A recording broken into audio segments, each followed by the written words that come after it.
গল্পের সুর চ্যানেলে আমি রোমানা নূপুর এখন আপনাদের পড়ে শোনাব হরিদাস ভারতের লেখা একটি গল্প, কল্যাণী। এবারের পুজোর সময় পুরুলিয়া গিয়েছিলাম। ছেলেরা ধরিয়া পড়িল একদিন রাঁচি যাইতে হইবে। রাঁচির পথ নাকি বড় সুন্দর। বাংলাদেশের আশেপাশে অমন ঘন নিবিড় জঙ্গল আর কোথাও নাই। রাঁচি রওনা হইলাম বটে, কিন্তু রাঁচি দেখা হইল না।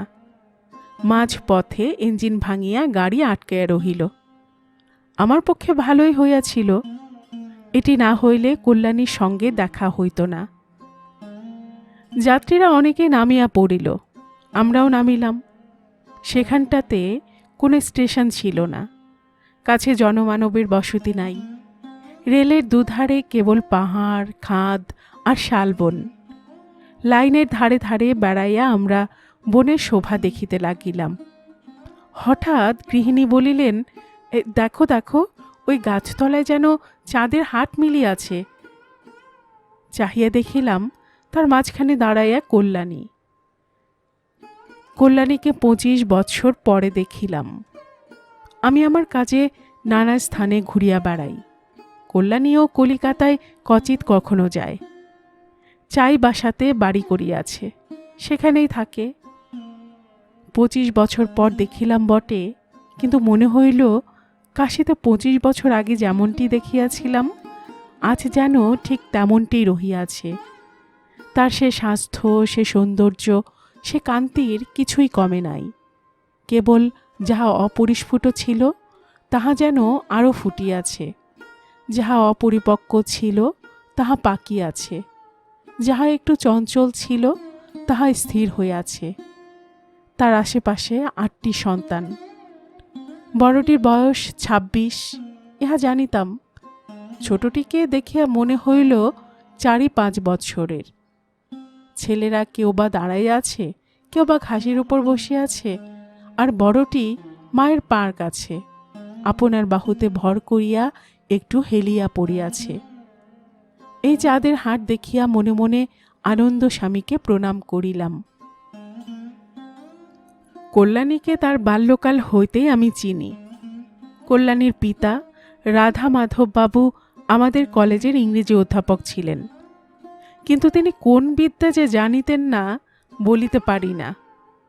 কলেজে আমরা তার নিকটে ইংরেজিই পড়িতাম, কিন্তু বাড়িতে যাইয়া দর্শন, ইতিহাস, গণিত, এমনকি সংস্কৃত কাব্য এবং জড়বিজ্ঞান পর্যন্ত রীতিমতো পড়িতাম। পড়ানোতে তার কোনোদিন ক্লান্তিবোধ হইত না। কলেজের অধ্যাপকরা কেবল নোট লিখাইয়া দিতেন। অনেকেই এগুলি মুখস্থ করিয়া পাশ হইয়া যাইত। রাধা মাধব বাবুর কাছে যারা পড়িতে যাইত তাদের নোট মুখস্থ করিতে হইত না। তারা প্রত্যেক বিষয়ে মূল তত্ত্বগুলি নিজের জ্ঞানে ধরিতে পারিত। আর তার পড়াইবার ধরনটা এমন ছিল যে তাহাতে সকল বিষয়ই বড় মিষ্ট হইয়া উঠিত। রাধা মাধব বাবুর একমাত্র সন্তান কল্যাণী। ছেলেবেলায় কল্যাণী অনেক সময় বাবার কাছে বসিয়া তার এ সকল অধ্যাপনা শুনিত। সেই সূত্রেই কল্যাণীর সঙ্গে আমার পরিচয়। সে প্রথম পরিচয়ের কথাটা এখনও মনে আছে। আমি সবে এন্ট্রান্স পাশ করিয়া কলিকাতায় আসিয়াছি। রাধা মাধব বাবু একদিন আমার একটি ইংরেজি রচনা বাড়ি লইয়া গেলেন। আমাকেও সন্ধ্যার পরে তার বাড়ি যাইতে বলিলেন। তখন তিনি শানকি ভাঙায় থাকিতেন, একটা ছোট দোতলা বাড়ি। আমি গিয়া দরজার কড়া নাড়িলাম। কে বলিয়া একটি 8-9 বৎসরের বালিকা আসিয়া দরজা খুলিয়া দিল। ভেতরে আসুন বলিয়া সে আমাকে হাত ধরিয়া টানিয়া রাধা মাধব বাবুর বসিবার ঘরে লইয়া গিয়া বলিল, বাবা বাড়ি নাই। কল্যাণীর সঙ্গে সে আমার প্রথম পরিচয়। সেই অবধি আমি একরূপ রাধা মাধব বাবুর পরিবারভুক্ত হইয়া গেলাম। যখন তখন তাদের বাড়ি যাইতাম, অর্ধেক দিন সেইখানেই খাইতাম। কল্যাণী আমাকে দাদা বলিয়া ডাকিত। সত্য সত্যই আমাকে তার নিজের সহোদরের মতো দেখিত। বড় হইলেও এ সম্বন্ধের ব্যতিক্রম ঘটিল না। আমারও নিজের ছোট বোন কেউ ছিল না। কল্যাণীকে পাইয়া আমার সে অভাব দূর হইল। আমি ক্রমে এমএ পাশ করিয়া বছরখানেক কলিকাতাতে শিক্ষকতা করি। তারপর ডেপুটি হইয়া কলিকাতা ছাড়িয়া গেলাম। কল্যাণীর বয়স তখন 16-17 হইবে, কিন্তু রাধা মাধব বাবুকে সেজন্য কোনো দিন চিন্তিত দেখি নাই। প্রথম প্রথম কল্যাণীর বিবাহের কথা উঠিলে তিনি বলিতেন, ছেলের 25 ও মেয়ের 16 বছরের কমে কিছুতেই বিবাহ হওয়া উচিত নয়। লোকে বলিত সমাজে এ নিয়ম চলিবে না। রাধা মাধববাবু বলিতেন, সমাজে যাই বলুক, শাস্ত্রে এই কথাই বলে। তার বন্ধু বান্ধবেরা বলিতেন, আজকালকার হিন্দু সমাজে অত বড় আইবুড়ো মেয়ে রাখা অসম্ভব। রাধা মাধব বলিতেন, আমরা কুলীন, আমাদের ঘরে চিরদিনই আইবুড়ো মেয়ে থাকিত। 60 বছর বয়সে আমার নিজের পিসিমার গঙ্গালাভ হয়, তার বিবাহ হয় নাই। এ সকল কথা শুনিয়া লোকে রাধা মাধব বাবুকে কেউ বা খ্রিস্টিয়ান, কেউ বা ব্রাহ্ম ভাবিত। তার নিজের লোকেরাও ভাবিতেন তিনি ক্রমে ব্রাহ্ম সমাজে ঢুকিয়া পড়িলেন। 4 বছর পরে আমি পুজোর সময় কলিকাতায় যাইয়া দেখি কল্যাণী সম্বন্ধ আসিয়াছে। বরটি আমার বিশেষ পরিচিত। কলেজে সে আমার নিচে পড়িত, কিন্তু আমরা এক মেসেই থাকিতাম। সেও কুলীন ব্রাহ্মণ, এমএ পাশ করিয়াছে। দেশে বিষয় আশয় বেশ আছে। সংসারে তার আর কেউ নাই। অল্প বয়সে পিতৃমাতৃহীন হয়। বিধবা পিসি তাকে মানুষ করেন। পিসাতো ভাই তার বিষয় দেখিতেন। অল্পদিন হইল দুজনেই মারা গিয়াছেন। এ সম্বন্ধ যখন আসে, আমি তখন রাধা মাধববাবুর কাছেই বসিয়াছিলাম। তিনি চিঠিখানা আমাকে পড়িতে দিলেন। পড়া শেষ হইলে চোখ তুলিয়া দেখিলাম রাধা মাধববাবুর চোখ ছলছল করিয়া আসিয়াছে। পাত্রের নাম ললিত। ললিত সদ্বিদ্বান, সচ্চরিত্র, সদ্বংশজ। সাংসারিক অবস্থা বেশ ভালো। রাধা মাধববাবু কল্যাণীর বিবাহের আশায় একরূপ ছাড়িয়া বসিয়াছিলেন। বিধাতা এমন বর আনিয়া দিবেন ইহা তিনি কোনোদিন ভাবেন নাই। চিঠিখানা লইয়া তিনি বাড়ির ভেতরে গেলেন। আমাকেও ডাকিয়া নিলেন। কল্যাণীর মা ললিতকে বেশ জানিতেন। ললিত একসময় তার বাড়ির ছেলের মতোই হইয়া পড়িয়াছিল। যখন তখন তাদের বাড়ি যাইত। কল্যাণীও নিঃসংকোচে তার সঙ্গে মিশিত। কিছুদিন পূর্বে ললিত যাওয়া আসা একেবারে বন্ধ করিয়া দেয়। ডাকিলেও ওজোর আপত্তি তুলিয়া এড়াইতে চেষ্টা করিত। ললিতের কি হইয়াছে বলিয়া রাধা মাধববাবুর গৃহিণী মাঝে মাঝে দুঃখ করিতেন। কল্যাণীর মা এই প্রস্তাবে খুবই খুশি হইলেন। কেবল কিন্তু দিয়া বলিলেন, আর সবই খুব ভালো, ওর সংসারে যে আর কেউ নাই আমি তাই ভাবছি। একটু পরেই কল্যাণী মায়ের কাছে আসিল। রাধা মাধববাবু তার হাতে চিঠিখানা দিলেন। চিঠিখানা পড়িতে পড়িতে তার মুখ লাল হইয়া উঠিল। মাথা হেট করিয়া সে চিঠিখানা ফিরাইয়া দিয়া নির্বাক নিশ্চল হইয়া বসিয়া রহিল। রাধা মাধববাবু জিজ্ঞাসা করিলেন, তোর মত আছে তো? কল্যাণীর মা বলিলেন, তোমার যত সৃষ্টি ছাড়া কথা, তোমার আমার মত হলে ও কি আর না বলবে?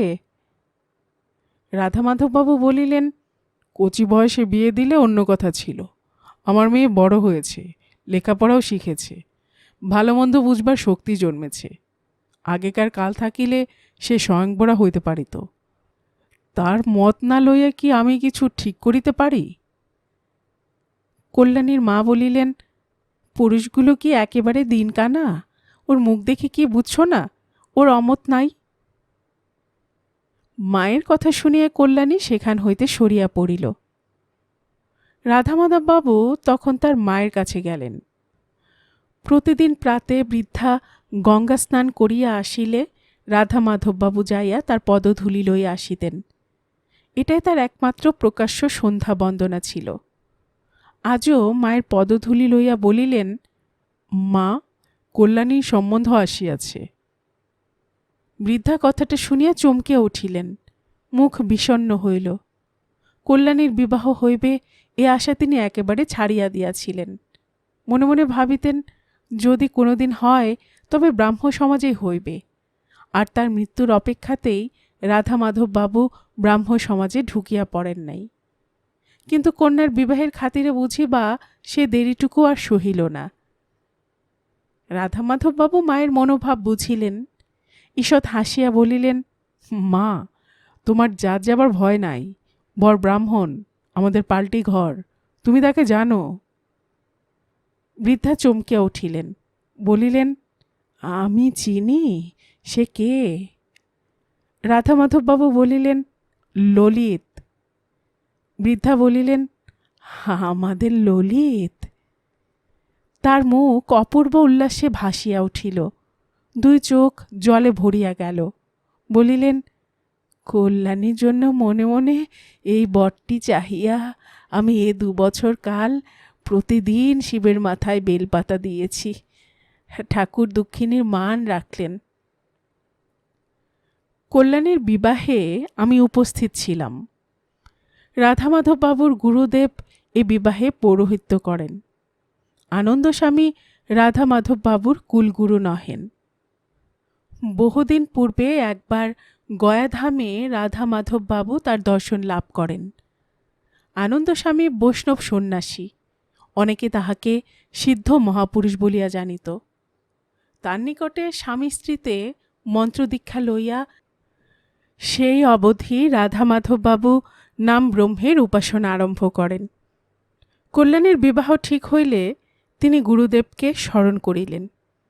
শিষ্যের আগ্রহে আনন্দস্বামী কলিকাতায় আসিলেন। রাধা মাধব তাহাকে কল্যাণীর বিবাহ দিবার জন্য ধরিয়া পড়িলেন। বলিলেন, বাবা, দেশে যার ব্রাহ্মণ নাই, আপনার মুখে এ কথা শুনেছি। ব্রাহ্মণ নহিলে কল্যাণীর বিবাহ দেয় কে? আনন্দস্বামী বলিলেন, কাশী হইতে বেদজ্ঞ ব্রাহ্মণ আনাইয়া দিবেন। রাধা মাধব বলিলেন, বেদজ্ঞ হইলে কি বাবা মন্ত্রজ্ঞ হয়? বেদ তো আজকাল যে সে পড়ে, কিন্তু তার অর্থ জানে কয়জন? আর যারা অর্থ জানে তারাও তো এই সকলের মর্ম বুঝে না। যদি কচিৎ কেউ মর্ম বুঝে, তারাও তো মন্ত্রের শক্তি ফুটাইতে পারে না। এটি কেবল আপনিই পারেন। আপনি কল্যাণীর বিয়ে না দিলে তার বিয়ে হয় না। আনন্দস্বামী শিষ্যের আবদার অগ্রাহ্য করিতে পারিলেন না। নিজে কল্যাণীর বিবাহে পৌরোহিত্য করিলেন। আর বিবাহের পূর্বে 7 দিন ধরিয়া কল্যাণীকে বিবাহের শাস্ত্রীয় বিধি ও বৈদিক মন্ত্রাদি ভালো করিয়া বুঝাইয়া দিলেন। রাধা মাধব বাবু কল্যাণীকে বেশ ভালো লেখাপড়া শিখাইয়াছেন। সাহিত্য, দর্শন, এমনকি মোটামুটি জড়বিজ্ঞান এবং শরীরতত্ত্ব পর্যন্ত সে শিখিয়াছে। গুরুদেবের মুখে হিন্দু বিবাহের মন্ত্রের ব্যাখ্যা শুনিয়া সে বিস্ময়ে পরিপূর্ণ হইয়া উঠিল। এ যে কেবল ধর্ম নয়, কিন্তু জীববিজ্ঞান, শরীরতত্ত্ব, মনস্তত্ত্ব, রসতত্ত্ব, সমাজবিজ্ঞান, এমনকি আধুনিক ইউজেনিক্স বা সুপ্রজনন বিদ্যার মূল তত্ত্বগুলির উপরে হিন্দুর বিবাহ সংস্কার প্রতিষ্ঠিত। এ সকল কথা বিবাহের মন্ত্রের ভিতরে লুকাইয়া আছে। এতদিনে বিবাহ ব্যাপারটা যে কি কল্যাণী বুঝিতে পারিল। বুঝিয়া তাহার প্রাণ দমিয়া গেল। যথাসময়ে আনন্দস্বামী কল্যাণীর বিবাহ দিলেন। যারা এই বিবাহে উপস্থিত ছিলেন তারা এক বাক্যে বলিয়াছেন, জন্মে কখনো এমন বিবাহ দেখেন নাই। এই মহাপুরুষ যখন ললিতকে মন্ত্রগুলি পড়াইতে লাগিলেন, তখন প্রত্যেকটি মন্ত্র যেন সজীব হইয়া উঠিয়াছিল। আর এই সকল মন্ত্র প্রভাবে কল্যাণীর ফুল্ল যৌবনের উচ্ছ্বসিত রূপরাশি অলৌকিক লাবণ্যে উদ্ভাসিত হইয়া তাহাকে সাক্ষাৎ ভগবতীর মতন দেখাইয়াছিল। কল্যাণীর বিবাহে সকলে চাইতে বেশি আনন্দ হইল তার পিতামহীর। এই জন্যই যেন তিনি এতকাল পুত্রের সংসারে বাধা পড়িয়াছিলেন। কল্যাণী স্বামীর ঘর করিতে গেলে তার ঠাকুরমাও কাশী চলিয়া গেলেন। কল্যাণীর বিবাহ হইয়া গেলে আমি আমার কর্মস্থলে ফিরিয়া গেলাম। ললিত বয়স আমার ছোট হইলেও সখ্যের হিসেবে একই বন্ধু দলভুক্ত ছিল। একটি বন্ধু লিখিলেন, ললিতের উদ্বাহ শেষে উদ্বোধনে দাঁড়াইয়াছে। আমরা তার টিকি পর্যন্ত আর এখন দেখিতে পাই না। তার এখন উঠিতে কল্যাণী, বসিতে কল্যাণী, কল্যাণী হইল সারা, কল্যাণী ভজন, কল্যাণী পূজন, কল্যাণী নয়নতারা। আমি লিখিলাম, শৈশবে যেমন দাঁত ওঠা, যৌবনে সেরূপ বিয়েটাও কারো কারো হয়। টিদিং আর বিয়ে দুয়েতেই ভারী কনস্টিটিউশনাল ডিস্টারবেন্স হয়। ললিতেরও দেখছি তাই হয়েছে। ললিতকে লিখলাম, লোকে বলে তোমার নাকি বিয়ে হয় নাই, মৃত্যু হয়েছে। কল্যাণী কি তোমাকে গিলিয়া বসে আছে, না তুমিই তাকে গিলিয়ে এখন অজগর হইয়াছ আর নড়িতে চড়িতে পারো না? যেই যাকে গিলিয়া থাকো হজম করা শক্ত হবে। কল্যাণী কথাগুলি পড়ুক, এজন্য পোস্টকার্ডে লিখিলাম। তাহাই হইল, কল্যাণী আমাকে লিখিল, আপনার পোস্টকার্ড খানা আমার হাতে পড়িয়াছে। আমি কি বলিব, সত্যি আমার মরিতে ইচ্ছে হয়। আমি ওকে কত বলি, তুমি তোমার বন্ধু বান্ধবদের সঙ্গ একেবারে ছাড়লে। তারা আমাকে কি যে ভাবছেন তা তুমি দেখো না। উনি বলেন ওদের হালকা কথাবার্তায় তার মাথা ধরে। আমি জমিদারিতে যেতে বলি, তিনি বলেন ম্যাজিস্ট্রেটের সঙ্গে তার ঝগড়া, কোন ফ্যাসাদে ফেলে জেলে পুরে দেবে, তার জন্য যান না। আমি বলি আর কিছু না করুন, প্রতিদিন ময়দানে গিয়ে হাওয়া খেয়ে আসা উচিত। তিনি বলেন হাঁটলে তার প্যালপিটেশন হয়। আমি মাঝে মাঝে বাপের বাড়ি যাই, কিন্তু গিয়ে দুদণ্ড থাকতে পারি না, তাগিদের উপর তাগিদ চাই। আমি কি করি বলুন? আমি তো হার মেনেছি। আপনি যদি কিছু করতে পারেন, তারই জন্য আপনাকে লিখছি। বৈশাখ মাসে ইস্টারের ছুটিতে কল্যাণীর বিবাহ হয়।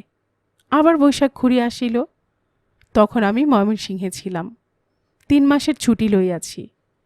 ময়মনসিংহে সেবার আমরা একটা সারস্বত সম্মিলনের আয়োজন করি। আমি ললিতকে নিমন্ত্রণ করিয়া পাঠাইলাম। সম্মিলনের পরে কলিকাতা যাইয়া তার বাড়িতে কিছুকাল থাকিব লিখিলাম। ললিত ময়মনসিংহ আসিল, 5-7 দিন আমার বাড়িতেই ছিল। পরে দুইজনে কলিকাতা যাত্রা করিলাম।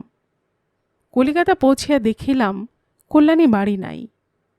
ললিতের চাকর আসিয়া বলিল, পূর্বদিন সন্ধেবেলা কল্যাণী বিছানাপত্র লইয়া কোথায় গিয়াছেন। সে সঙ্গে যাইতে চাহিয়াছিল, সঙ্গে নেন নাই। এই বলিয়া সে ললিতের হাতে একখানা চিঠি দিল। নিজে পড়িয়া ললিত চিঠিখানা আমার হাতে দিয়া মাথায় হাত দিয়া বসিল। কল্যাণী লিখিয়াছে, প্রাণ প্রতিমেষু, আমার চিঠি যখন তোমার হাতে পড়িবে তখন আমি অনেক দূরে, কত দূরে তুমি কল্পনা করিতে পারিবে না। তোমার অত্যন্ত ক্লেশ হইবে জানি, আমারও যে ক্লেশ কম হইতেছে ইহা ভাবিও না। কিন্তু আমার চলিয়া যাওয়া ভিন্ন আর উপায় নাই। অনেক দিন ধরিয়া এটাকে এড়াইতে অনেক চেষ্টা করিয়াছি, এড়াইতে পারিলাম না। কোথায় যাইতেছি বলিলাম না, মা বাবাও জানেন না। কেন যাইতেছি তোমাকে বলিতে পারি না, তাদেরও পারিব না। তোমাদের সকলের পায়ে ধরিয়া বলিতেছি, আমার খোঁজ করিও না, করিলেও পাইবে না। তোমারই কল্যাণী। দুজনে রাধামাধববাবুর বাড়ি গেলাম। রাধামাধববাবুকেও কল্যাণী একখানা চিঠি লিখিয়াছে।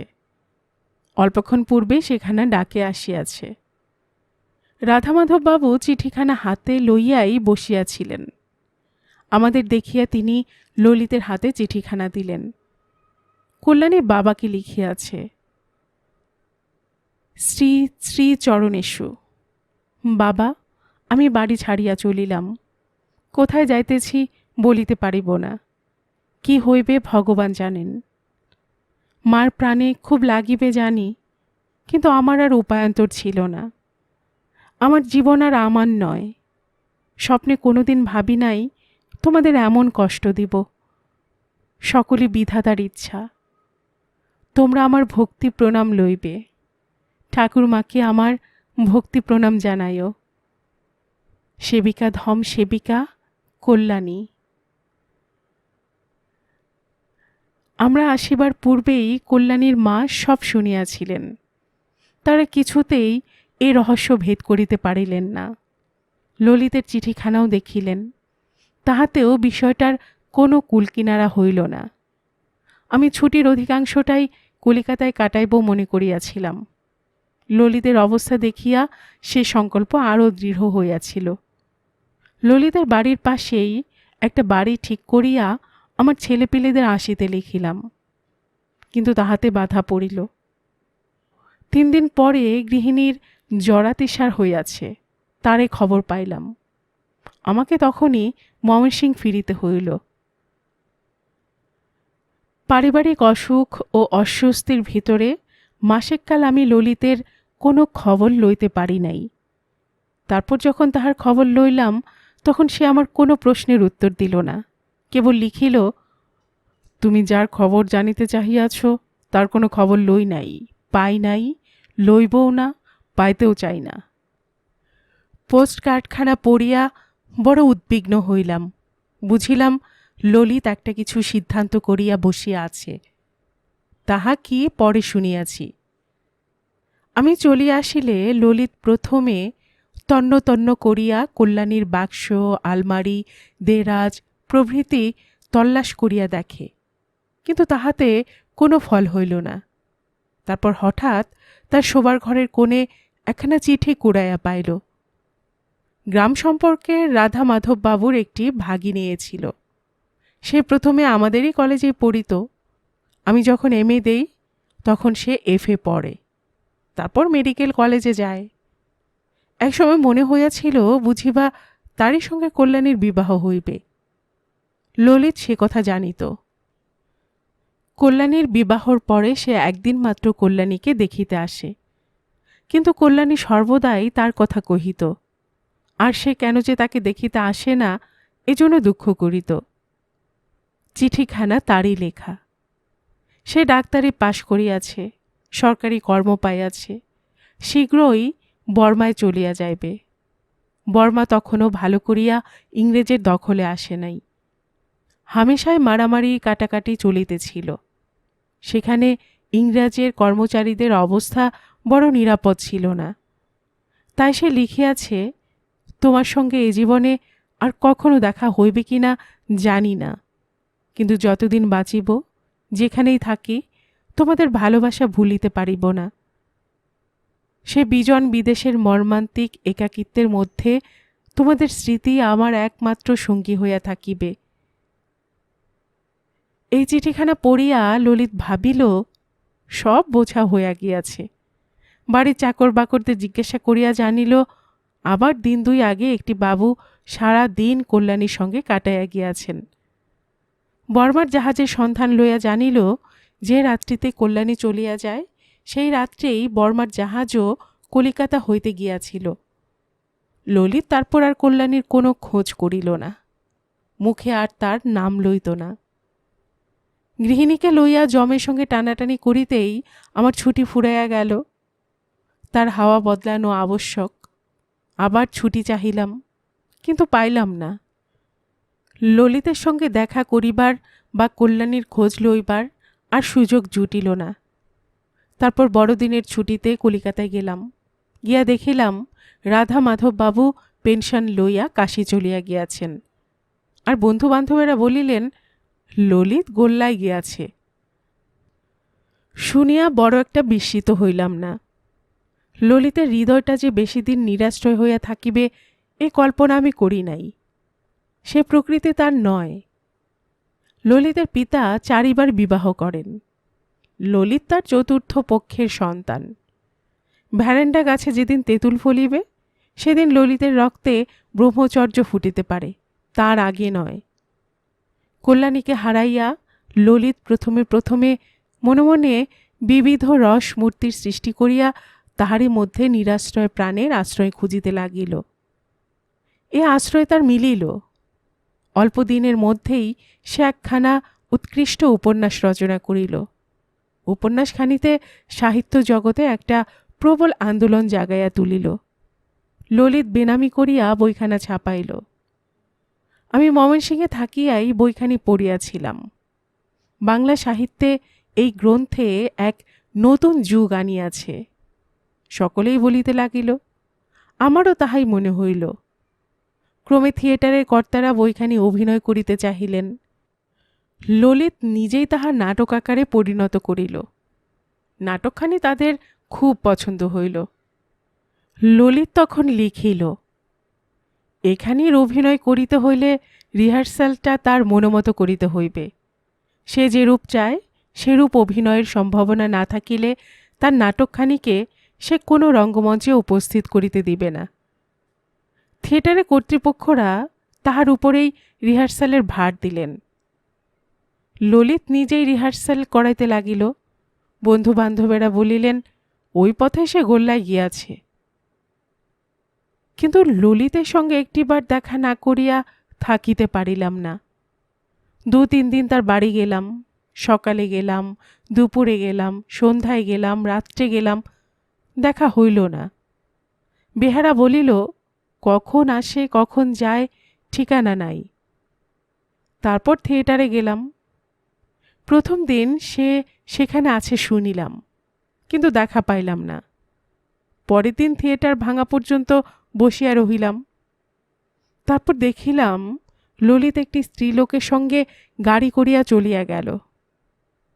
আমার ছুটির আর 2 দিন মাত্র আছে।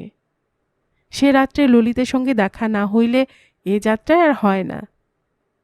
আমিও এখানে গাড়ি লইয়া তার পশ্চাতে পশ্চাতে ছুটিলাম। অবিলম্বেই আমার গাড়িও সেই বাড়ির দরজায় যাইয়া দাঁড়াইল। ললিত সেই স্ত্রীলোকটি সবে গাড়ি হইতে নামিয়াছে। আমিও গাড়ি হইতে নামিয়া তাদের পেছনে পেছনে বাড়ি ঢুকিলাম। ললিত স্ত্রীলোকটির পশ্চাতে যাইতেছিল। দোতলার সিঁড়িতে উঠিবার জন্য যে সে পা বাড়াইয়াছে, এমন সময় আমি তার কাঁধে হাত দিয়া বলিলাম, ললিত। ললিত চমকিয়া উঠিল, ফিরিয়া নির্বাক নিস্পন্দ হইয়া দাঁড়াইল। স্ত্রীলোকটিও মুখ ফিরিয়া দাঁড়াইল। আমি বলিলাম, আমায় চিনতে পারছো না? এই 5 দিন তোমাকে খুঁজে খুঁজে হয়রান হয়েছি। আমার ছুটি ফুরাই আছে, কালই চলিয়া যাইতে হইবে। কিন্তু তোমার সঙ্গে দেখা না করে যেতে পারি না, তাই এখানে এসে এই বেয়াদবি করলাম। স্ত্রীলোকটি বলিল, আপনারা উপরে আসুন, সিঁড়িতে দাঁড়িয়ে কেন? ললিত নিঃশব্দে উপরে উঠিতে লাগিল। আমিও তার পশ্চাৎ পশ্চাৎ উপরে উঠিলাম।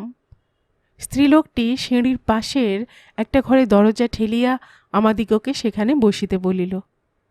ঘরে ঢুকিয়া দেখিলাম তাতে যেন একটা সংযমের ও ভদ্রতার হাওয়া বহিতেছে। আসবাবগুলি সামান্য মূল্যের, কিন্তু বড় নিপুণতা সহকারে সাজানো। আমি একখানা কোচে বসিলাম। ললিত আমার পাশেই বসিল। আমি কি বলিব ঠিক করিতে পারিলাম না। শেষটা কেবল কথা না কহিলে নয় বলিয়া জিজ্ঞাসা করিলাম, ভালো আছো তো? ললিত বলিল, আছি। আবার কথা বন্ধ। এবারে আমার সুবুদ্ধি জুটিল। বলিলাম, সুরমা বইখানা যে তোমার, তাই সেদিন শুনেছি, আগেই পড়েছিলাম। বঙ্কিমচন্দ্রের পরে অমন উপন্যাস বাংলায় আর হয় নাই। কোনো কোনো দিক দিয়ে মনে হয় বঙ্কিমচন্দ্রের উপন্যাস যা করতে পারেনি, তুমি এখানে তাই করেছ। তোমার চরিত্রগুলি কল্পিত বলে আদৌ বোধ হয় না। দিনরাত যাদের সঙ্গে ঘরকন্যা করি, তারাই যেন তোমার বইয়ের ভিতর চারিদিকে ঘুরিয়া বেড়ায়। আর নাটকখানা অতি চমৎকার হয়েছে। আজ অভিনয় দেখলাম। অমন অভিনয় এদেশে হতে পারে আমার ধারণা ছিল না। ললিতের মুখের বাঁধন খুলিয়া গেল। কি করিয়া প্রথমে উপন্যাসটি লিখিয়াছিল, এইখানে লিখিতে গিয়া তার ভেতরে কি যুগান্তর উপস্থিত হয়, তারপর কি করিয়া এখানিতে নাটক আকারে পরিণত করে, সব বলিতে লাগিল। তারপর অভিনয়ের কথা বলিতে যাইয়া আর বলিতে পারিল না। কি যেন বুকের ভেতর হইতে তার মুখের কথা বন্ধ করিয়া দিল। আমি বলিলাম, ইনি না তোমার নাটকের নায়িকা সাজেন? এরই নাম কি রসমঞ্জরি? বাংলা রঙ্গমঞ্চে এমন করিয়া কেউ কখনো কোনো চরিত্রকে ফুটাইয়াছে বলিয়া মনে হয় না। ললিত বলিল, এখন ইহাকে দেখিলে কথা তোমার বিশ্বাস হবে না। অমন সামান্য স্ত্রীলোকের ভিতর অমন অসামান্য অদ্ভুত শক্তি ও প্রতিভা কোথাও দেখি নাই। থাকতে পারে বলিয়াও আগে কল্পনা করতে পারতাম না। দেখা করবে? আমি বলিতে যাইতেছিলাম, এখন থাক, কিন্তু মুখ হইতে বাহির হইয়া পড়িল, দেখতে ইচ্ছে হয় বটে। ললিত তাহাকে ডাকিয়া আনিল। দেখিলাম সত্যই এ মানুষ সে মানুষ নয়। সে তেজ, সে দীপ্তি, সে কিছুই নাই। সেখানে একটা বিশ্বগ্রাসিনী, বিশ্ববিজয়িনীর শক্তির প্রকাশ দেখিয়াছিলাম। এখানে দেখিলাম অনুপম কোমল প্রকৃতির একটি বাঙালি মেয়ে। কিন্তু একটি বস্তু সেখানে ওই রঙ্গমঞ্চেও ছিল, এখানে ঘরের মাঝেও আছে। তাহা চরিত্রের অসাধারণ বৈশিষ্ট্য। এই বস্তুটিকে ইংরেজিতে ক্যারেক্টার বলে। দেখিলাম মুখের ভেতরে এমন একটা কিছু ফুটিয়া আছে, যাহা আপনা হইতে চিত্তে সম্ভ্রম জাগাইয়া দেয়। দেখিয়া বন্ধুদের কথা মনে পড়িল। ললিত গোল্লায় গিয়াছে। রূপ আছে ইহা অস্বীকার করিতে পারিলাম না, কিন্তু এ ব্যক্তি যে রাজ্যের লোক, এ রূপ সে রাজ্যের নহে। এ রূপ দেহ গঠনের পারিপাট্যে ফুটিয়া ওঠে নাই, কিন্তু স্বাস্থ্যের আভাতে উদ্ভাসিত। ইহার কান্তি লাবণ্যের, ইহার মধ্যে অপূর্ব স্নিগ্ধতা আছে, জ্বালা নেই। এরূপ আত্মসম্ভাবিত নয়, ইহাতে আত্মবিস্মৃতি আছে। দেখিয়া বিস্মিত হইলাম। যত দেখিতে লাগিলাম ততই কানে বন্ধুদের কথা বাজিতে লাগিল। ললিত গোল্লায় গিয়াছে। কি কথা কহিব খুঁজিয়া পাইলাম না। অভিনয়ের কথাটাই তুলিলাম, কথা খুলিল না। মনে হইল এ যেন কলা জগতের কোনো কিছুই জানে না। ভাবিলাম, এ মানুষের ভেতরে কি দুটো ব্যক্তিত্ব আছে? এরই নাম কি ডুয়েল পার্সোনালিটি? তার মুখে দু চারিটি কথার বেশি শুনিতে পাইলাম না, কিন্তু এ দু চারিটি কথাতে বুঝিলাম এ সামান্য স্ত্রীলোক নয়। জাত, কুল, ব্যবসা তার যাই হোক না কেন, দেবতা ইহার মধ্যে এখনো সজাগ আছেন। উঠিবার সময় সে আমাকে অতিশয় নত হইয়া নমস্কার করিল বটে, কিন্তু আমি তাহাকে মনে মনে প্রণাম করিলাম। আমি ললিতকে গোল্লায় হইতে টানিয়া তুলিতে আসিয়াছিলাম। এই রমণী আমার সে শক্তি হরণ করিল। ললিতের সঙ্গে তার বাড়িতেই ফিরিয়া গেলাম।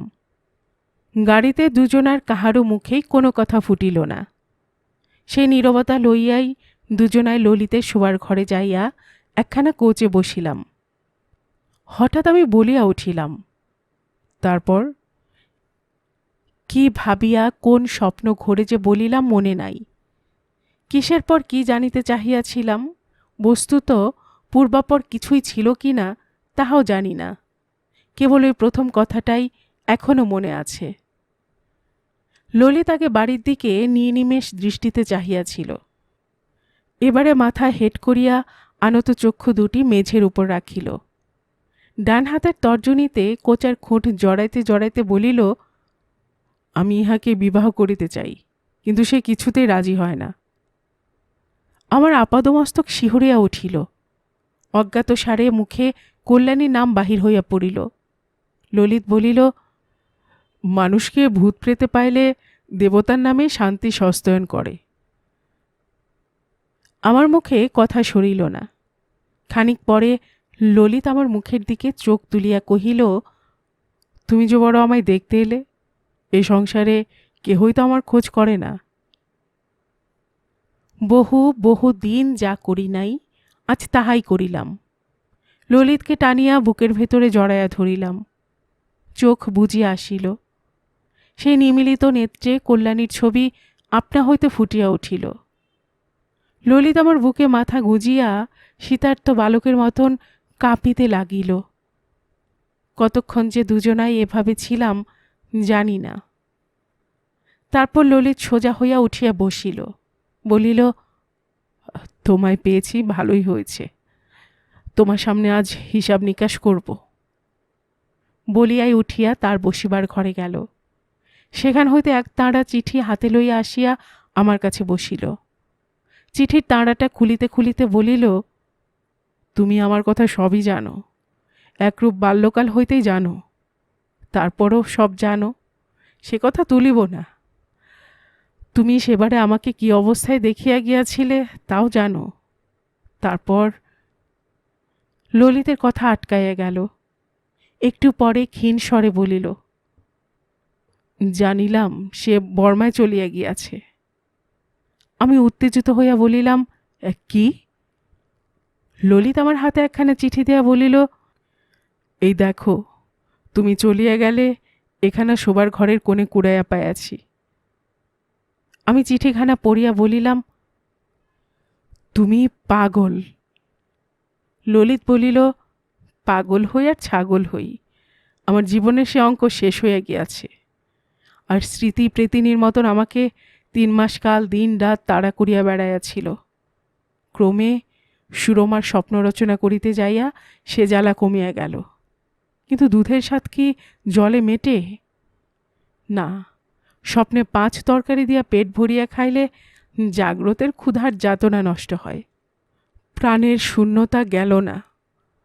যতক্ষণ ভাবতাম ও লিখতাম ততক্ষণ বেশ থাকতাম।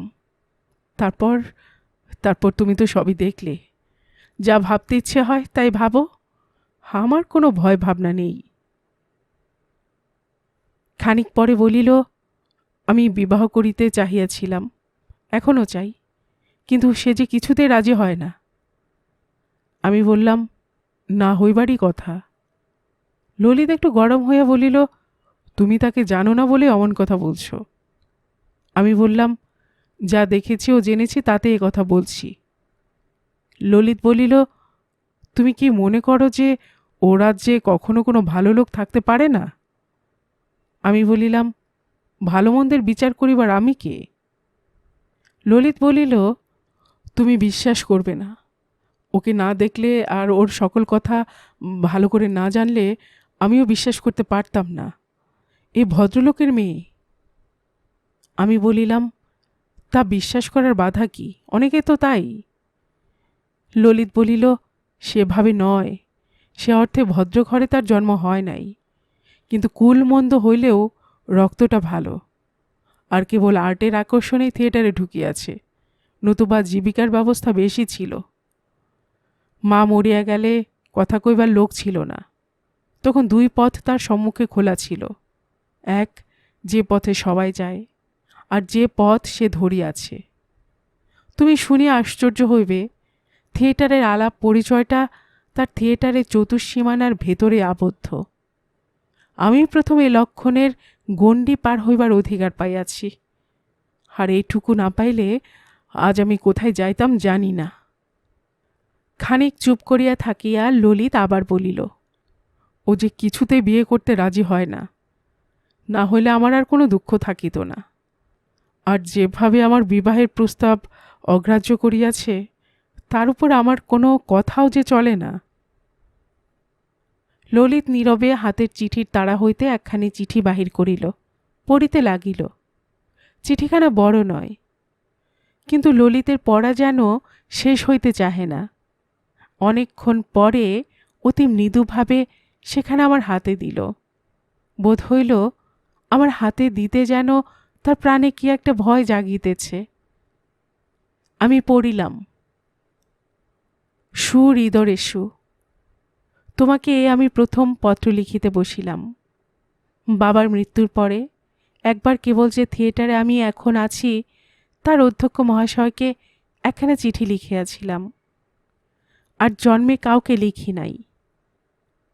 মুখে আর কথা ভালো ফোটে না, তুমি জানো।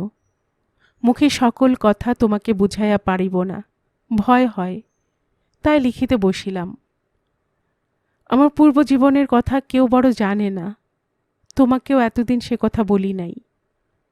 যে সমাজ হইতে বাংলা রঙ্গালয়ের অধিকাংশ অভিনেত্রী আসিয়া থাকেন, আমি ঠিক সেই সমাজে জন্মি নাই। আমার পিতৃকুল ও মাতৃকুল উভয়ই এদেশের শ্রেষ্ঠ কুলীন সমাজভুক্ত ছিলেন। মা বাল বিধবা ছিলেন। বাবা বিদ্যাসাগরের মতে বিবাহ করিতে পারিতেন, কিন্তু করেন নাই। ব্রাহ্ম মতেও বিবাহ করিতে পারিতেন, কিন্তু প্রথম যৌবনে তার ঈশ্বরে বিশ্বাস ছিল না, সেজন্য ব্রাহ্ম সমাজের সঙ্গেও একেবারে মিশিয়া গেলেন না। বাবা সর্বদাই হিন্দু সমাজে চলিতেন, কিন্তু আমরা সমাজের বাহিরে রহিয়া গেলাম। বাবা খুব বড় ডাক্তার ছিলেন, বিস্তর উপার্জন করিতেন।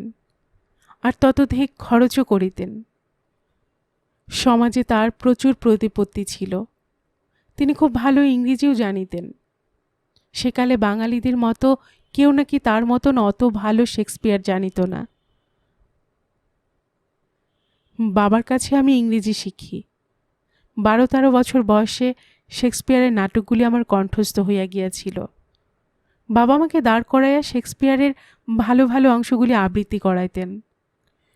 কলিকাতায় যখন যে ইংরাজ থিয়েটারে শেক্সপিয়ারের অভিনয় হইত, বাবা আমাকে সেখানে লইয়া যাইতেন। শেক্সপিয়ারের নায়িকাদের সম্বন্ধে একখানা ভালো ইংরাজি বই আছে। বইখানা সচিত্র, তুমি নিশ্চয় দেখিয়া থাকিবে। বড় বড় বিলাতী অভিনেত্রীগণ কি বেশে, কিভাবে, কোন চরিত্রের অভিনয় করিয়াছেন, তার চিত্রগুলি আমি সর্বদা নিবিষ্ট চিত্তে অধ্যয়ন করিতাম। বাবা কখন কখন ওই রকম সাজ তৈয়ার করাইয়া আমাকে সাজাইয়া সে সকল চরিত্রের ঘরানা অভিনয় দেখিতেন। বাবা আমাদের বাড়িতে থাকিতেন না। আমার ঠাকুরমা তখন বাঁচিয়াছিলেন। তার প্রতি বাবার অগাধ ভক্তি ছিল। বাবা ঠাকুর দেবতা মানিতেন না, পূজা অর্চা করিতেন না, জাত-টাত মানিতেন না। অর্ধেক দিন গলার পৈতা কোথায় থাকিত ঠিকানা নাই। কিন্তু প্রতিদিন প্রত্যুষে উঠিয়া মার পায়ের ধুলি না লইয়া কোনো বিষয়কর্ম করিতেন না। আর যত রাত্রি হোক না কেন মাকে প্রণাম না করিয়া শুইতে যাইতেন না। তিনি ঈশ্বর মানিতেন না, কিন্তু মাকে ঈশ্বরের মতন ভক্তি করিতেন। মার মনে বড় লাগিবে বলিয়াই তিনি প্রকাশ্যভাবে সমাজ ছাড়েন নাই। ঠাকুরমা যখন গঙ্গালাভ হইল, তার পূর্বে আমি জন্মিয়াছি। মার জীবদ্দশায় বাবা আমাদিগকে নিজের বাড়িতে নিতে পারেন নাই। মার মৃত্যুর পরেও নিলেন না। আমরা যেরূপ ছিলাম সেইভাবেই রহিয়া গেলাম। আমরা ভদ্রপল্লীর মাঝখানে অতি সম্ভ্রান্তভাবে বাস করিতাম। তথাপি আমাদের অবস্থাটা গোপন রহিল না। ক্রমে আমি বড় হইয়া উঠিলাম। ইংরাজি মাস্টারের কাছে নিয়মিত সাধারণ ইংরাজি শিক্ষা করিতে লাগিলাম। বৃদ্ধ পণ্ডিতের নিকটে সংস্কৃত শিখিতে আরম্ভ করিলাম। একজন ওস্তাদ গান বাজনা শিখাইতে লাগিল। ব্রাহ্ম সমাজে এসব চলিয়া গিয়াছে, হিন্দু সমাজে তখনও চলে নাই। পাড়ার লোক প্রথমে কটাক্ষ করিতে লাগিল, ক্রমে ঠাট্টা তামাশা আরম্ভ করিল। শেষে একদল বদমাইশ ছোকরা পেছনে লাগিল। প্রথম প্রথম ডাকে বেনামি চিঠি দিতে আরম্ভ করিল। তারপর ঢিলে জড়াইয়া সেসব কদর্য চিঠি বাড়ির ছাদে ফেলিতে আরম্ভ করিল। আমার ছাতে ওঠা বন্ধ হইল, গান বাজনা বন্ধ হইল, স্কুলে যাওয়া বন্ধ হইল। ঘরের মধ্যে বন্দিনীর মতো বাস করিতে লাগিলাম। তাতেও শান্তি পাইলাম না।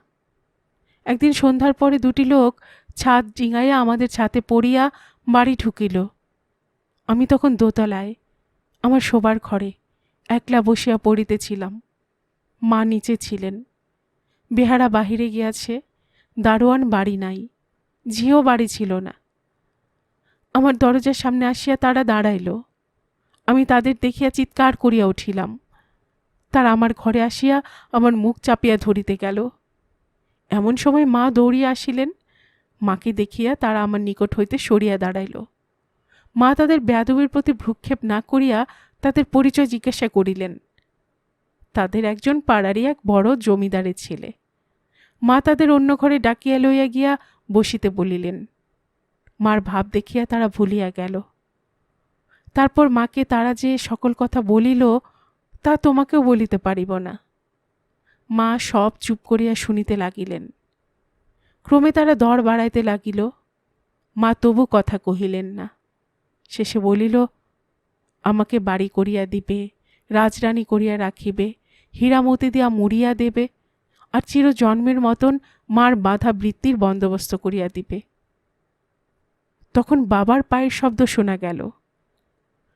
মা অমনি তবে রে হারামজাদা বলিয়া সিংহিনীর মতো গর্জন করিয়া উঠিলেন। তার সে মূর্তি দেখিয়া দুর্বৃত্তেরা বিপদ গনিয়া ছুটিয়া ভেতর বাড়ির সিঁড়ি দিয়া সরিয়া পড়িল। এ ঘটনার পর আমি যে পুরুষের মুখ দেখা তো দূরের কথা, গান পর্যন্ত গাহিতে পারিতাম না, ইহার আশ্চর্যের কথা কি? টাকা দিয়া তারা মানুষের প্রাণটা কিনিতে চায়, এই কথাটা সেই দিন প্রথম জানিলাম। আমার বয়স তখন 14-15। জীবনের স্বপন ঘর কেবল তৈয়ারি করিতে আরম্ভ করিয়াছি। এই দিনকার এই ঘটনায় আমার সে ঘর ভাঙিয়া চুরমার করিয়া দিল। আর সেদিন যা যা দেখিয়াছিলাম, শুনিয়াছিলাম ও বুঝিয়াছিলাম, এ পর্যন্ত তাহাই আমার জীবনের রক্ষা কবচ হইয়া আছে। পরের দিনই আমরা সেই পাড়া ছাড়িয়া পালাইলাম। বিছানাপত্র, আসবাব, ঘরকন্যার কোনো কিছু সঙ্গে নিলাম না। কেবল মারও আমার কাপড় চোপড় আর আমার বইগুলি গোপনে গোপনে বাবার বাড়িতে পাঠাইয়া দিলাম। আর সব এ বাড়িতে পড়িয়া রহিল। আমরা রাত্রের বেলা চলিয়া গেলাম, একেবারে কলিকাতা ছাড়িয়া গেলাম। 5-7 দিন পর আর এক পল্লীতে নতুন বাড়ি ভাড়া করিয়া সেখানে আসিয়া উঠিলাম। এই নতুন বাড়িতে নতুন ঝি চাকর আসিল। মা বলিলেন, আমরা নতুন পল্লীগ্রাম হইতে আসিয়াছি। এখানে আমরা একেবারে প্রাচীনতন্ত্রের হিন্দু পরিবারের মতন বাস করিতে লাগিলাম।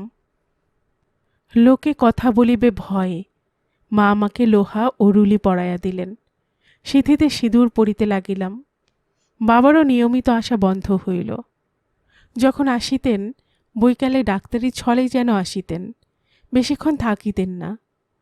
আমার লেখাপড়া বন্ধ হইল না বটে, কিন্তু গান বাজনা বন্ধ হইয়া গেল।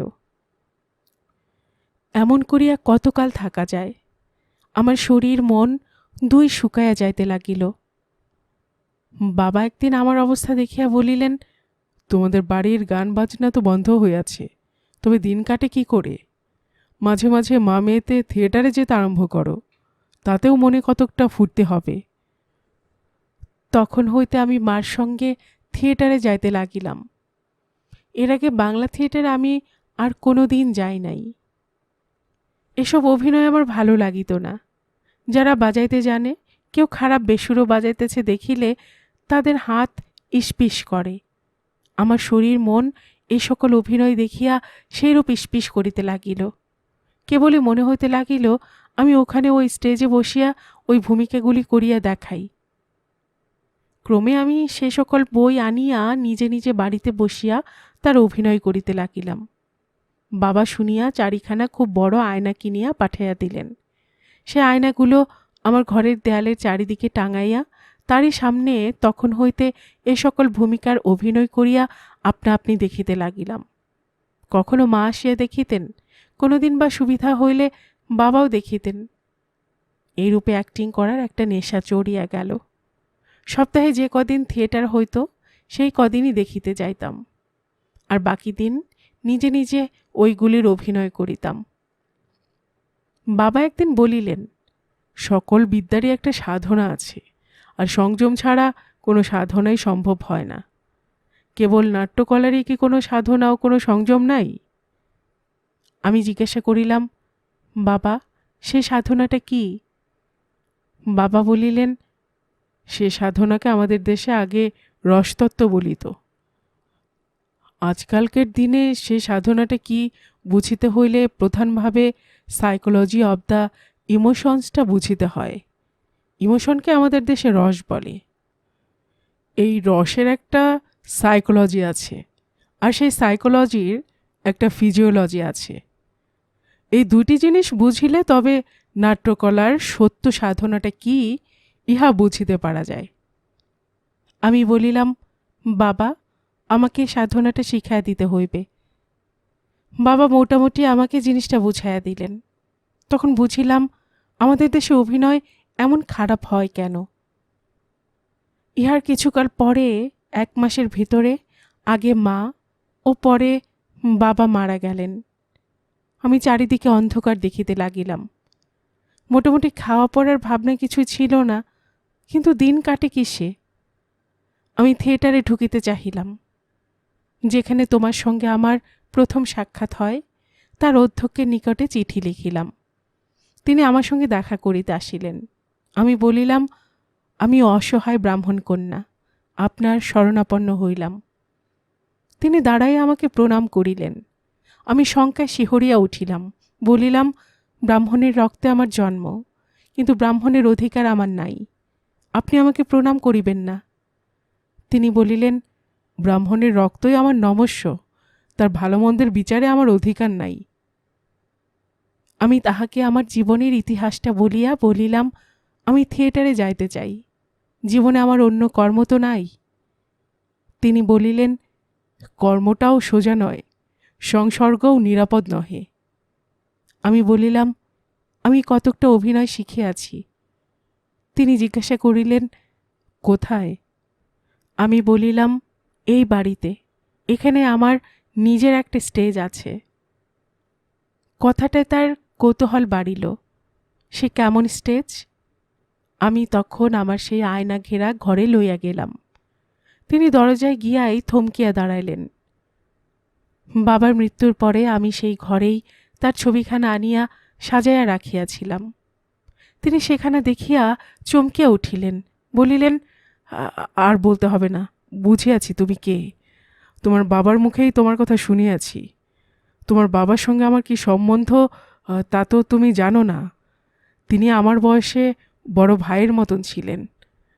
আমি তাকে বাবার মতন ভক্তি করিতাম, তিনি আমাকে ছোট ভাইয়ের মতন স্নেহ করিতেন। তারই দৌলতে আমি মানুষ হইয়াছি। আমি বলিলাম, এই ঘরে বাবার কাছে আমি ইংরেজি, বাংলা অনেক নাটকের অভিনয় করিয়াছি। তার নাটকেও 2-3টা চরিত্রের অভিনয় করিলাম। তিনি বলিলেন, অভিনয় তুমি খুবই পারবে, কিন্তু ভাবছি সংসর্গের কথা।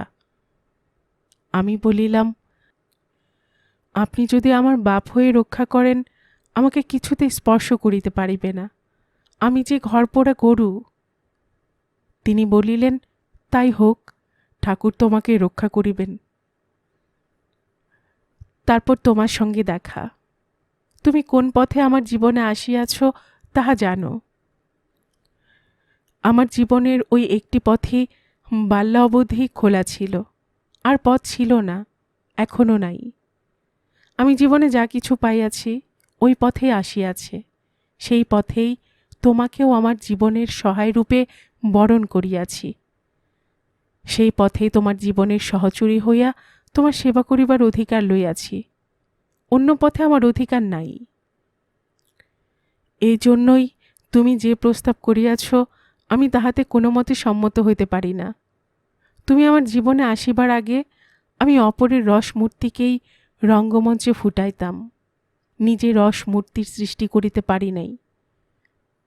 তুমি আমাকে দিয়া এইটি করাইয়াছ, আমিও তোমার নিত্য নতুন রস সৃষ্টির সাহায্য করিতে পারিলেই কৃতার্থ হইব। তোমার সন্তানের জননী হইবার অধিকার আমার নাই। তুমি পুরুষ, আমি যে স্ত্রীলোক।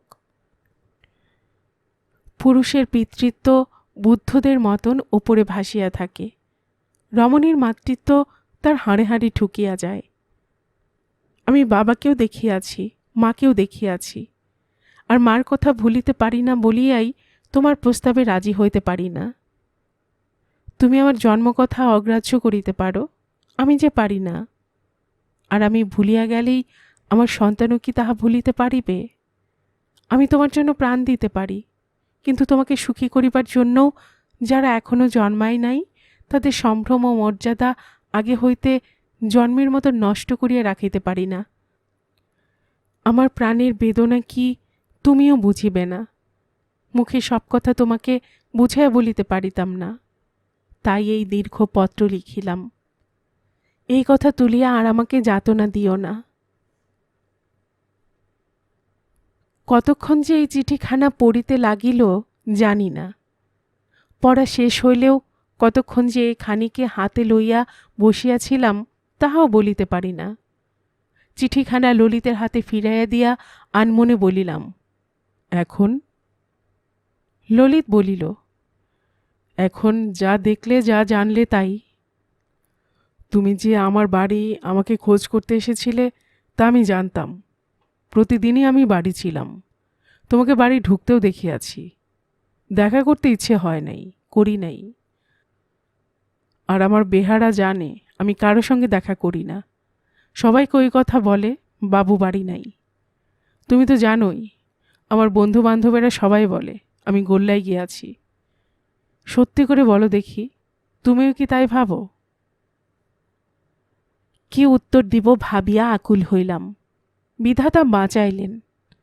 চাকর চা লইয়া আসিয়া দরজা জানালা খুলিয়া দিল। সূর্য উঠিয়াছে।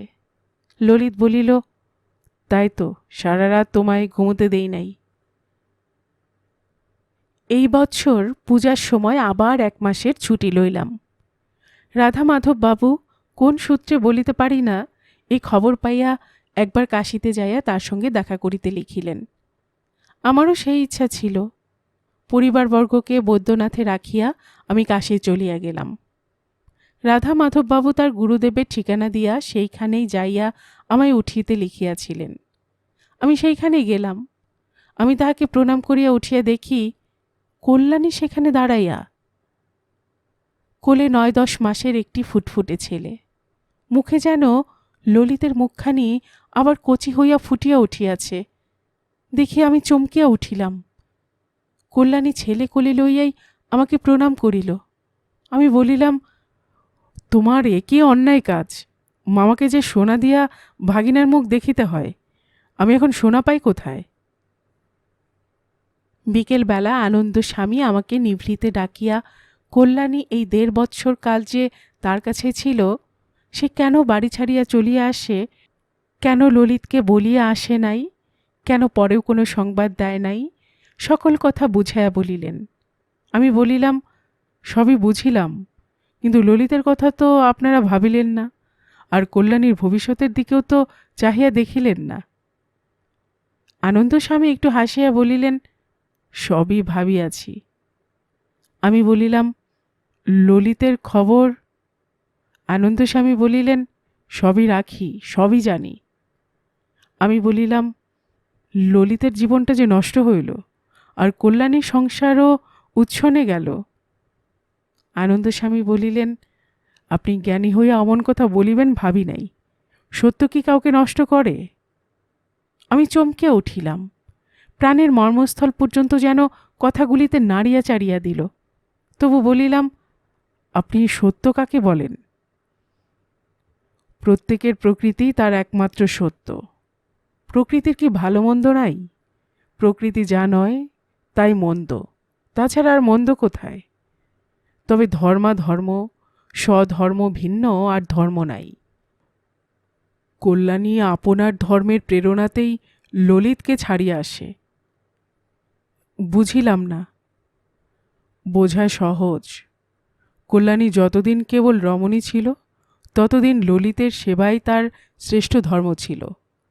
যেদিন সে মা হইতেছে বুঝিল, সেদিনেই নতুন মাতৃধর্ম তার পূর্বকার সকল ধর্মাধর্মকে ছাড়াইয়া তাহাকে এক নতুন নিয়মে বাঁধিল। এরই খাতিরে সে ললিতকে ছাড়িয়া আসিয়াছে। এখন ছেলে বড় হইয়াছে, স্তন ছাড়িলেই কল্যাণী আবার ললিতের কাছে যাইবে। আপনি কল্যাণীর ধর্মটা কেবল দেখিলেন, ললিতের কথাটা তো ভাবিলেন না। ভাবিয়াছি। ললিত ধর্মমতে কল্যাণীকে বিবাহ করিয়াও ধর্মপত্নীত্বে কোনোদিন বরণ করে নাই, কামপত্নী করিয়া রাখিতে লাগিল। ললিত রস চাহিয়াছে, ভোগ চাহিয়াছে, শখ ও সুখ চাহিয়াছে। আপনাকে বহু করিয়া আত্মার যে পরম সার্থকতা লাভ হয়, তাহা চাহে নাই। যে যা চায় সংসারে সে তাই পায়। ললিত যাহা চাহিয়াছিল তাহা পাইয়াছে। কল্যাণীকে সে কি আর গ্রহণ করিবে? কল্যাণী কি আর ললিতের জীবনের আধখানা লইয়া সন্তুষ্ট থাকিতে পারিবে? না পারিলে কল্যাণী এখনও মা হইবার অধিকার পায় নাই। কল্যাণী কি আর ললিতকে তার জীবনে সবটা দিতে পারে? এ ছেলে যে তার বড় আধখানা জুড়িয়া বসিয়াছে। আমার বড় খটকা লাগিল। জিজ্ঞাসা করিলাম, কল্যাণী সব জানে? সব জানে। আপনি যে কলিকাতায় এসেছিলেন তাও জানে। আমি অবাক হইয়া গেলাম। বলিলাম, আপনাদের কোনো অতিলৌকিক শক্তি আছে, নতুবা বহুতর গুপ্তচর নিশ্চয় আছে। নহিলে এসব কথা আপনারা জানিলেন কেমন করিয়া? উত্তর বড় সহজ। মঞ্জুরির মা আমার মন্ত্রশিষ্যা ছিলেন। মঞ্জুরি আজ এইখানেই আছে। কল্যাণীর কথা সে বিশেষ কিছুই জানিত না। এখন সকল রহস্য ভেদ হইয়াছে। আর তার প্রাণের যে দিকটা খালি ছিল, কল্যাণীর সন্তানকে বুকে ধরিয়া তাহা পূর্ণ হইতেছে। আমি আনন্দ স্বামীর পায়ে পড়িয়া প্রণাম করিলাম। তিনি নম নারায়ণায় বলিয়া আমাকে 2 হাত দিয়া তুলিয়া লইয়া বুকের ভেতরে জড়াইয়া ধরিলেন। তারপর কি যে হইল জানি না। চোখ খুলিয়া দেখিলাম কল্যাণীর পাশে তার ছেলেটিকে কোলে লইয়া মঞ্জুরি দাঁড়াইয়া। আমি চোখ খুলিবা মাত্র কল্যাণীর কোলে ছেলেটিকে দিয়া সে আমাকে আসিয়া ভূমিষ্ঠ হইয়া প্রণাম করিল। আনন্দস্বামী বলিলেন, বিশ্বের পরম তত্ত্ব স্বরূপত 1, রূপত 2। এই 2-এর এক পুরুষ আর এক প্রকৃতি। এই প্রকৃতির আবার 2 রূপ। এক রূপ জগদম্বা আর এক রূপ শ্রীরাধিকা। এক রূপের আশ্রয়ে সৃষ্টির, অপরের আশ্রয়ে লীলার প্রকাশ হয়। এই 3-তে পুরুষ আপনি আপনার পূর্ণতা সাধন করে। চাহিয়া দেখিলাম একদিকে কল্যাণী আর একদিকে মঞ্জুরি, আর মাঝখানে 2 জনের হাত ধরিয়া দাঁড়াইয়া কল্যাণীর সন্তানটা। আমি এই অভিনব বিশ্বরূপ দেখিয়া প্রণাম করিলাম। আনন্দস্বামীকে জিজ্ঞাসা করিলাম, এরূপ প্রকট কোথায়? তিনি ভাববিষ্ট হইয়া বলিলেন, শ্রী বৃন্দাবনে। গল্পের সুর চ্যানেলে এতক্ষণ আপনারা শুনছিলেন হরিদাস ভারতীর লেখা একটি গল্প, কল্যাণী। আর এতক্ষণ গল্প পড়ে শোনাচ্ছিলাম আমি রোমানা নূপুর।